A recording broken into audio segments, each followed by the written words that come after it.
Semalam Menteri Besar Selangor mengisytiharkan 1 September sebagai Hari Cuti Umum Negeri Selangor. Okey.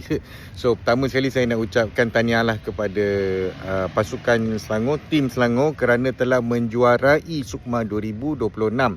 Okey, so biasalah persoalannya adalah adakah majikan wajib berikan pekerja cuti pada 1 September ni sempena yang diisytiharkan oleh Menteri Besar ni. Okey, so untuk kita tengok biasanya kita panggil cuti macam ni cuti peristiwa. So kita kena tengok siapakah yang mengumumkan cuti tersebut. Dia boleh jadi dua, sama ada kerajaan persekutuan ataupun kerajaan negeri.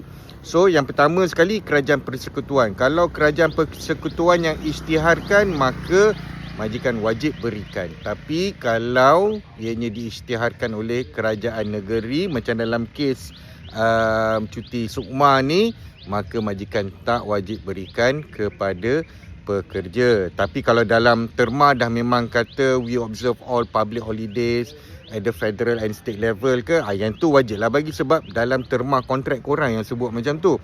Tapi kalau tak sebut, maka majikan tak wajib berikan cuti tersebut. Okey? Saya lupa nak tambah lagi satu perkara, iaitu yang biasa soalan yang orang tanyalah. So kalau majikan memang dia tak terima cuti ini sebagai cuti umum, kalau pekerja-kerja adakah mereka dibayar ikut public holiday? Jawapannya tak. Maknanya dia kerja macam hari biasa lah. Okey?